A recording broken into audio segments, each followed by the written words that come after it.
रमेश चेन्नीथला दुपारी 4 वाजता मातोश्रीवर ठाकरेंची भेट घेणार। बंडखोरी टाळण्यासंदर्भात दोघांमध्ये चर्चा होण्याची शक्यता। आमच्यातल्या सर्व बंडखोरांना अर्ज मागे घ्यायला लावणार। आमच्यात कुठेही मैत्रीपूर्ण लढत होणार नाही। महाविकास आघाडीत मतभेद नाही, आम्ही एकत्र, चेन्नीथलांचं वक्तव्य। कुणी बंडखोरी करून अर्ज भरला असेल तर आम्ही समजूत काढू, तर 90% जागांवर आम्ही कार्यकर्त्यांची समजूत काढली आहे। राऊतांची बंडखोरीबाबत प्रतिक्रिया।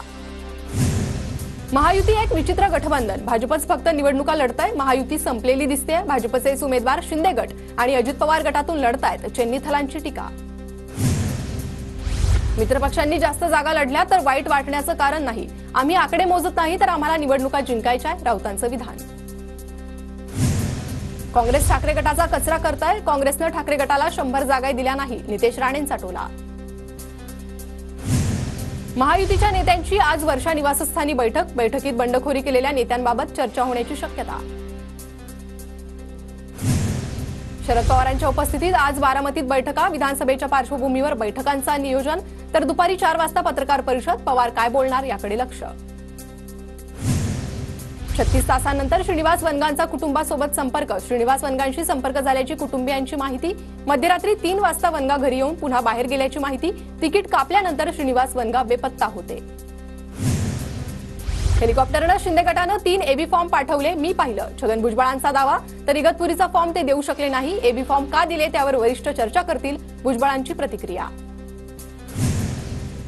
समीर भुजबळला सांगितलं राष्ट्रवादीच्या सर्व पदांचा राजीनामा दे, समीरनं सर्व पदांचा राजीनामा दिला आणि अर्ज भरला। नांदगावमधून समीर भुजबळांनी अर्ज भरल्यानंतर छगन भुजबळांची प्रतिक्रिया।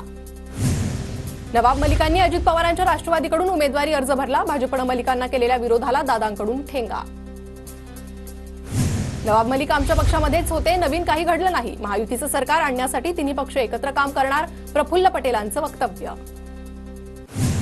सिंचन घोटाळ्याच्या चौकशीची कल्पना दादांनी पवारांना दिली होती, 1-1.5 वर्षापूर्वी अजित पवारांनी तक्रार केली होती। अजित पवारांच्या वक्तव्यानंतर भुजबळांचा मोठा दावा। गोपनीय विषय जनतेसमोर आणला, अजित पवार, फडणवीसांवर गुन्हा दाखल झाला पाहिजे। अजित पवारांनी आर पाटलांवर केलेल्या आरोपांनंतर राऊतांचा हल्लाबोल। रोहित पाटलांना लोकसभेला विशाल पाटलांचं काम केलं, राऊतांचा आरोप। सांगलीत आमच्या मित्रपक्षांनी लोकसभेला आघाडी धर्म पाळला नाही, तर सांगलीचा पॅटर्न आता लोकांनी विसरायला हवा, राऊतांचं वक्तव्य। अजित पवार आर पाटील यांच्याविषयी काय बोलले माहित नाही, माहिती घेतल्याशिवाय काही बोलणार नाही। अजित पवारांच्या आर पाटील यांच्यावरील वक्तव्यानंतर प्रफुल्ल पटेलांचं वक्तव्य।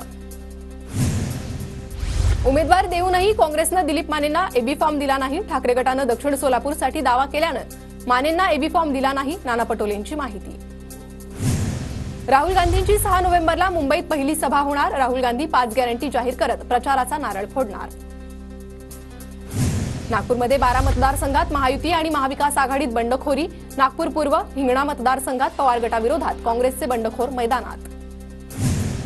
दिंडोरी विधानसभा मतदारसंघात महायुतीत बंडखोरी, शिंदेच्या शिवसेनेनं देवळाली दिंडोरीमध्ये उमेदवार दिले। मुख्यमंत्री एकनाथ शिंदेंनी नाशकात उमेदवारांसाठी हेलिकॉप्टरनं एबी फॉर्म पाठवले। महायुतीला मतं दिल्यास 200 रुपये प्रति किलो तेल खावं लागेल, तेलाचा दर 100 रुपयांवरून 150 रुपये केला, सरकारला लाज वाटत नाही का, एकनाथ खडसेंचा सवाल। सावनेर मतदारसंघात भाजपच्या आशिष देशमुखांचं काँग्रेस नेते सुनील केदारांना आव्हान, केदार जिल्हा छोडो, सावनेर भी तुमसे छीन लेंगे, देशमुखांचं वक्तव्य। देशमुखांच्या वक्तव्याचा व्हिडिओ व्हायरल। आशिष देशमुखांच्या घराबाहेर बंदोबस्त वाढवला, केदारांविरोधात केलेल्या वक्तव्याचा व्हिडिओ व्हायरल। बाळा नांदगावकरांच्या कटिबद्ध या विकास आराखड्याचं प्रकाशन, मनसे अध्यक्ष राज ठाकरेंच्या हस्ते प्रकाशन। माझ्या विरोधात उमेदवार दिला नाही, महायुतीचे आभार, महायुतीकडून शिवडी मतदारसंघात उमेदवार नाही। मी लोकांचं काम केलं म्हणून निवडणूक लढणं गरजेची होती, फॉर्म वेळेत भरणं गरजेचा होता। माहीमसाठी उमेदवारी अर्ज दाखल केल्यानंतर सदा सरवणकरांची प्रतिक्रिया। पुरंदरमध्ये महायुतीत मैत्रीपूर्ण लढतीची शक्यता, शिंदे गटाकडून विजय शिवतारेंना उमेदवारी, तर अजित पवार गटाकडून संभाजी झेंडेंना एबी फॉर्म देण्यात आला। पक्षासाठी गुवाहाटीला गेल्यानं तिकीट देण्याचं दिल्लीतून वचन मिळालं होतं, गीता जैन यांचा गौप्यस्फोट, तर भाजपकडून मीरा भाईंदरसाठी नरेंद्र मेहता यांना उमेदवारी। राजकीयदृष्ट्या प्रेरित गुन्ह्यांबाबत निवडणूक आयोगाला चिंता, वातावरण बिघडवणाऱ्या व्यक्तींवर कारवाई होते का, खात्री करा, निवडणूक आयोगाच्या पोलीस महासंचालकांना सूचना। मनोज जरांगेंची तब्येत खालावली. मनोज जरांगेंना ताप आणि अशक्तपणा. खासगी रुग्णालयात उपचार सुरू. जरांगेंना आरामाची गरज असल्याची डॉक्टरांची माहिती. मनोज जरांगे उद्या विविध समाजाच्या धर्मगुरूंशी संवाद साधणार. मराठा अल्पसंख्याक SC/ST मतांचं समीकरण जुळवण्यासाठी विविध धर्मगुरूंशी संवाद साधणार. ठाकरे गटाचे उमेदवार अनिल गोटेंनी घेतली मनोज जरांगेंची भेट. पहिल्या दिवसापासून माझा जरांगेंच्या आंदोलनाला पाठिंबा असल्याचं अनिल गोटेंचं वक्तव्य.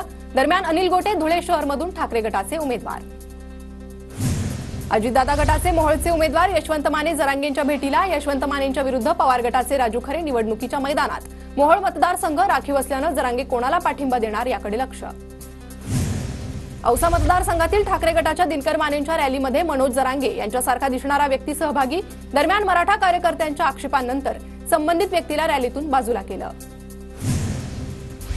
बीडच्या माजलगावात अपक्ष उमेदवाराला गावात येण्यापासून रोखण्याचा प्रयत्न. अपक्ष उमेदवार माधव निर्मळ यांना काही तरुणांनी अडवलं. तरुणांकडून 1 मराठा लाख मराठाच्या घोषणा.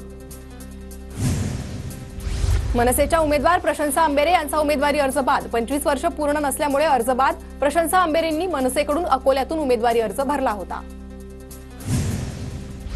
वाशिममध्ये प्रहारचे उमेदवार महेश चव्हाण यांचा अर्ज बाद. वाशिममध्ये मधुसूदन राठोड, अनिल राठोड यांचा अर्ज बाद. देवेंद्र फडणवीस यांचा अर्ज मंजूर. नागपूर दक्षिण पश्चिम मतदारसंघातून फडणवीस निवडणुकीच्या रिंगणात.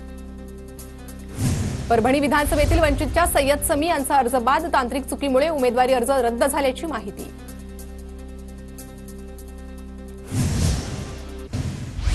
चाळीसगावच्या चोरानं माझ्या पाठीत खंजीर खुपसला. नाव न घेता उन्मेष पाटलांची भाजपच्या मंगेश चव्हाणांवर टीका. तर उन्मेष पाटील कुणालाच झाला नाही, मी त्याच्यासाठी जीवाचं पाणी केलं. मंगेश चव्हाण यांचं उन्मेष पाटलांना प्रत्युत्तर. भाजपला रत्नागिरीत एकही जागा मिळाली नाही. भाजपवाले कसे आहेत हे सर्वांना माहीत. भास्कर जाधवांची टीका.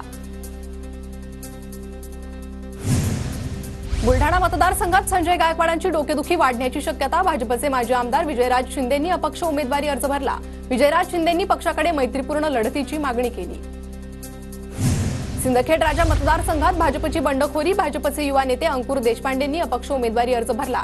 शिंदे गटाचे उमेदवार शशिकांत खेडेकरांच्या अडचणीत वाढ.